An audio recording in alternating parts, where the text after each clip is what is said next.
Yes, but she's warm and real. She's a nurse. But what about Mrs. Peters? She is being pushed around a bit. She was. I think Susan caught on to quite a lot this afternoon. She's still out to do or die. Yes, and she'll go on making mistakes. You know it, and I do. But 1, they won't be very serious mistakes. 2, she can't learn without making them. And 3, she's upset about the case. A good sign, especially when it means she'll be coming to see you quite often. That's just what I mean. I'm not sure I am. I'll see you on the 18th. I want to hear how it turns out. Bye. By now, the case had become a challenge. Eager beaver, I went out to attack. No, really, go ahead and finish up. I know how it is. There's so much to be done. It was really awful of me day before yesterday, barging in on you just when you want to get your husband's supper. I'm sorry, really I am. Oh, it's all right. I'll have these dried in just a minute. Now, take your time. It's just that I was so anxious to see you come back to clinic. I'm afraid I wasn't very thoughtful. I know, it's all right. I'm sorry. I couldn't help thinking about you, alone out here all day. And now that you're going to have a baby, maybe you're a little worried about it. Is that it, you think? I don't know. Mrs. Peters, do you think you feel afraid of having a baby? Maybe a little. You haven't told your husband about it yet, have you? Yes, I told him. I told him right away when I was sure. You did? Really? But I don't think it was a very good idea. Why not? He doesn't want a baby. Are you sure? Did he say so? No, not exactly, but I know. Oh, I'm sorry, Mrs. Peters. Really, I am. Here, now, don't cry. Maybe you're just jumping to conclusions. Men don't always understand these things at first. Perhaps if I talk to him. No, I don't think so. It wouldn't do any good. You don't know. Know what? Mrs. Peters, sit down over here with me a minute. Tell me what I don't know.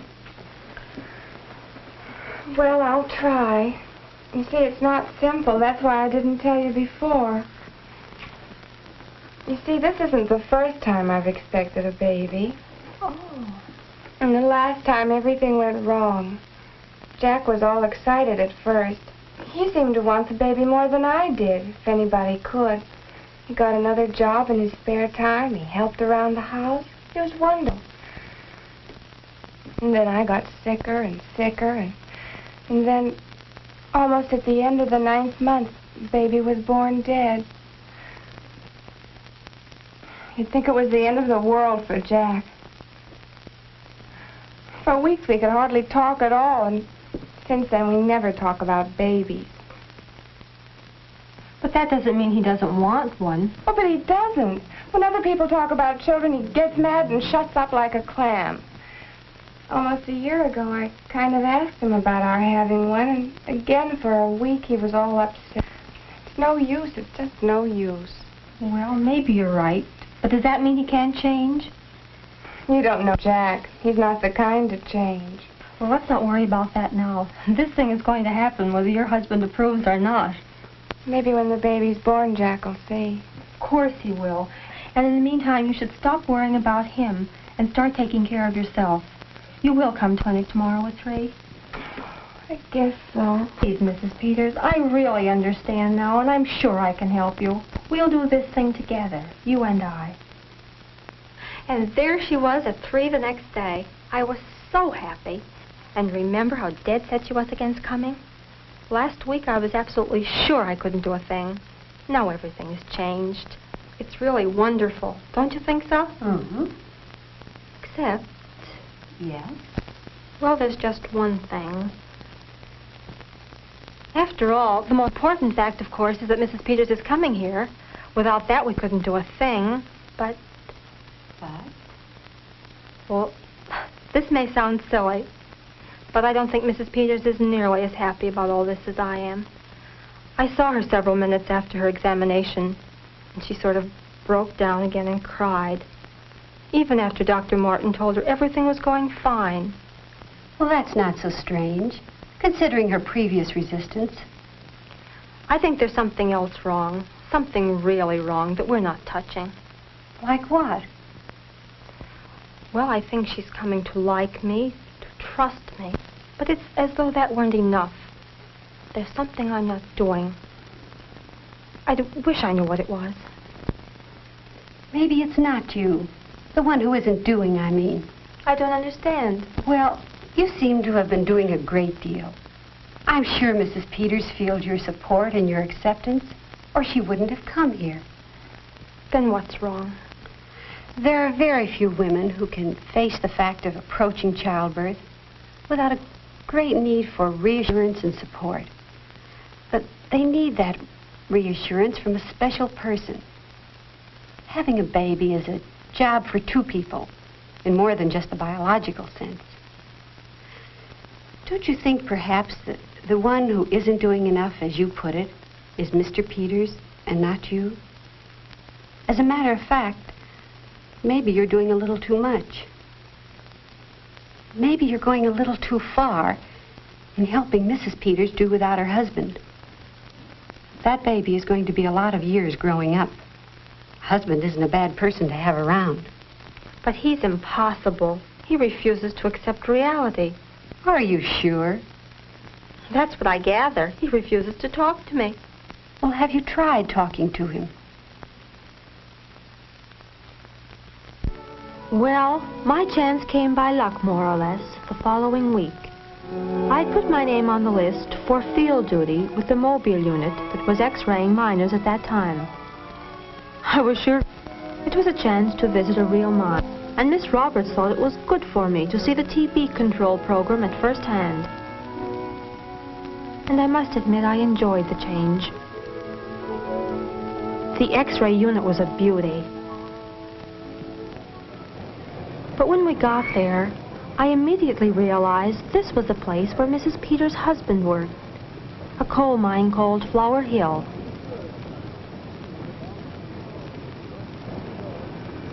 He wasn't around, and I wondered if I did meet him, should I talk to him.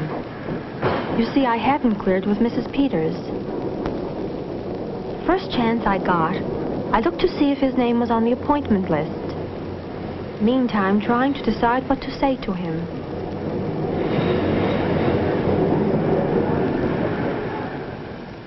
I'm not sure whether I was disappointed or pleased not to find it. At least the problem didn't have to be solved now.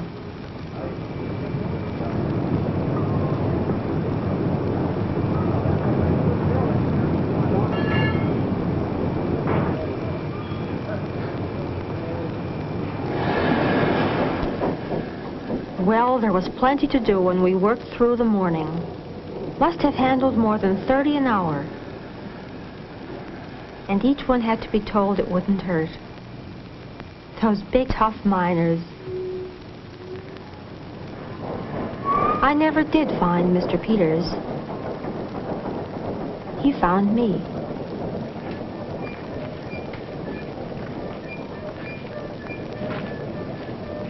Excuse me, miss. You remember me? I'm Peters. You were at my house a couple of weeks ago. Of course I remember you, Mr. Peters. I'm glad to see you. Excuse me for talking to you now, but I figured it was better to grab a chance than to lose it altogether. What do you mean? Well, that evening when you were over, I'd had a bad day here at the mine, and I was kind of beat when I got home. Mrs. Peters, all upset and worried. Well, I guess I wasn't very polite. I'm sorry I acted that way. I didn't mean nothing personal. No kidding. There's nothing to be sorry about. Stand completely. There's nothing to apologize about. How's your wife? Oh, about the same, thanks. Pretty good. Well, thanks again for taking it like that. I guess I better not interrupt you anymore. Oh, by the way, Mr. Peters, if you have another minute, I'd like to talk to you. Well, sure, I got a minute. It's 15 minutes before the whistle. Well, then, let's go into the infirmary. I won't keep you long.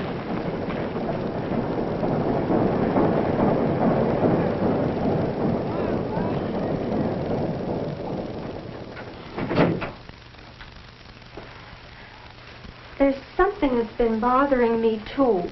And I'd like to take this opportunity to talk to you about it. Well, sure, what is it? Well, as a matter of fact, it's a rather personal matter about your wife. We were looking over her medical history and came across this trouble she had 3 years ago. You know, the time she was going to have a baby. Mrs. Peters seems to have forgotten a number of the details about her accident, and Dr. Kenyon, who treated her, is dead now. I thought you just might be able to help me. I don't know anything. I thought you might remember when she began to get sick. I can't remember. That's too bad. I was hoping you could help us. You see, now that Mrs. We can't have babies. The babies are born dead. No, Mr. Peters. I think you just don't understand. Dr. Martin says that you and Mrs. Peters can have babies. As a matter of fact, you're going to have one right now. No, not us. But really, Dr. Martin has examined your wife very carefully. Mrs. Peters is going to have a baby. And from everything we know, without much trouble. Doc Kenyon said no. I think Dr. Kenyon meant that Mrs. Peters couldn't have that baby. Not that she could never have babies. Sometimes the first one is harder, you know. But that doesn't mean she can never have them. Are you sure? You're not just telling me this. No, Mr. Peters. Everything points to a safe delivery. But what about her? Last time Doc Kenyon said she nearly died. I was lucky, he said. There haven't been any complications this time. Why do you think she's in danger? I thought we couldn't have a baby. That's what I thought. All these years, I thought something was wrong. Maybe me, maybe my wife. Doesn't make any difference who if something's wrong. Mm-hmm. I mean, if she died and it was because she was sick inside or something, it'd be my fault. And that's too big a chance to take. But Mrs. Peters is in fine shape. It's hard for me to believe. Miss... I don't even know your name. I'm Susan Burke. Miss Burke, you don't know the kind of news you're telling me. I don't know why. I wanted that baby more than anything else in the world, and when that happened, I just kind of never got over it. I got tied up. I got mad every time I thought about it. Maybe it's because I thought never. Maybe because I was afraid Mary would die. I don't know. I can't talk to you about it anymore. I understand. It isn't important to talk to me. But I do hope you can talk to Mrs. Peters. We can do a lot to help her. But she needs you. She's a little scared about all this, too, you know. Yeah, I know.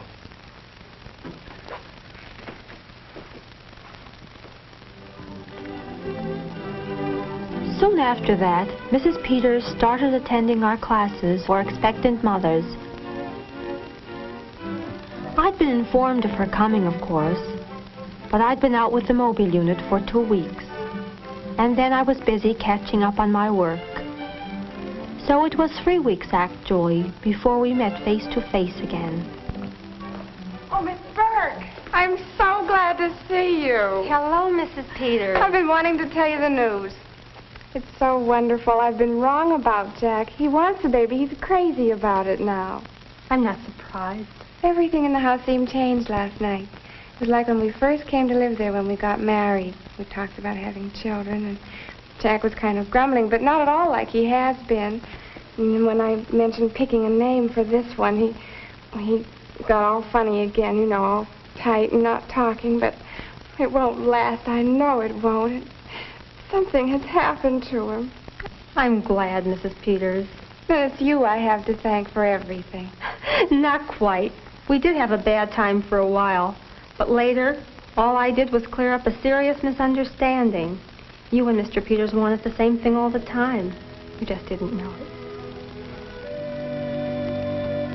It was a boy, that first Peters child. A fine, lively youngster. Hardly ever see him anymore. He's outgrown well baby. But there are plenty of new ones to take his place. Sure, science is the important thing. But the doctors all know that you can't just stick to the numbers when you're dealing with people. They see quite a lot when they listen through a stethoscope. I learned way back on the Peters case, and I still learn it every time I go on duty. It's mighty hard to weigh or calculate the fears and tensions that are hidden in the human beings I deal with. I just try to remember every minute, every second, that feelings are facts too.